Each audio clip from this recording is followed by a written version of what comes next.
Dr. Tracy Tyson, board certified general pediatrician and mom of two. And let's talk about ways to help your child have a successful, healthy, happy school year. One thing that is a really big issue that we have noticed quite a bit that COVID kind of brought to light was how important school attendance is for children's overall mental health. We've always known it was important for their academic health. If your child is enrolled in school outside of your home, the number of days that they went always showed that they could do better in school. So we knew it would help with their academic performance, but we really learned during COVID how important it was for their mental health.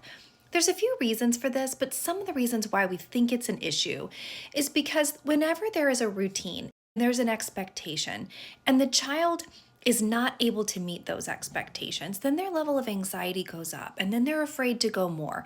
And then they're afraid it kind of builds on itself. Every day they know they've missed something. They've missed out on friends. They've missed out on so many things that are happening that their level of anxiety goes up about going.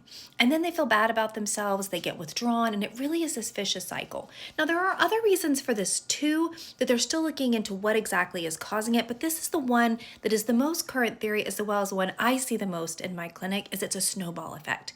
They miss for a few days and then the anxiety goes up and everything gets worse.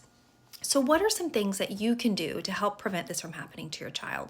One is be really open and honest about what are reasons to miss school. Yes, we all want to give our kids a mental health day. We always want to say, you know what, if you just need to stay home today, let's do it. I do that with my kids all the time. I think it's super important. I don't want to teach them that their mental health is not as important as their physical health. So if your child has a high fever and a cough, that's obvious to keep them home. But if they are really truly struggling that day, it is okay to keep them home sometimes, okay? If it's every once in a while, and it's not becoming a pattern, it is totally appropriate to respect their mental health as well. However, if you're finding that it's once a week, 2 days in a row, it's way too often, and we need to address the primary cause. Why is the child feeling anxious? Not allow it to continue to go on. So make sure in your own household you talk about how important it is to go, what it does for their overall health. Be honest with the child. Talk about reasons that they could call you and they could come home. Tell them about support people they have at school that if they were having a hard day, they could go to. Give them something positive to look forward to. If you go to school these X amount of days, this is something fun that we could do. That likely is something you're already going to do with your child, but it gives them something positive to look forward to. Lots of incentives. Back up and explain to them why you're doing it. If you've already gotten into a bad pattern, your child is missing a lot of school, and it's for their mental health. They're anxious, they're crying, they don't want to leave you, separation anxiety. There are some things that you can do. Please loop in your school. The guidance counselors at schools are so helpful for this. They understand these kiddos, they know what's going on in the classrooms and in the schools, and they can help. And there's some graduated return to school programs that work really, really well. I'll give you an example. If your child is really struggling getting out the door in the morning to go to school, they're having meltdowns and they're crying and they're struggling, you end up keeping them home because you don't know what else to do. Your school can help you with a graduated return in.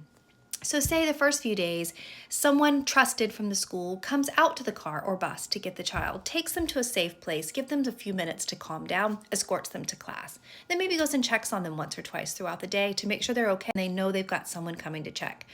Then we move into the child gets off the bus or the car, however they get to school, goes to the safe person's office, has a few minutes before school starts and kind of collect themselves, what deep breathing, whatever they need to do, and then they're escorted to class. The next step to that is the child goes straight to class, but there's a check-in with the guidance counselor or safe person at the school. So this is just one example of ways that schools can support your child so you know you're not just dropping them off to deal with this by themselves, but it allows them to keep going in their routine because their routine is better for them in every single way.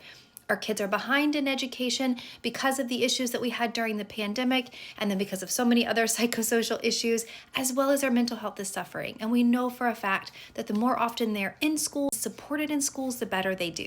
So I hope this helps. Loop in your pediatricians, talk to your school. They really do want to help you. They don't want to just send you a truancy letter and leave it at that. They're there to help you. They can give you so much more advice even than I can. So take care. Have a great school year.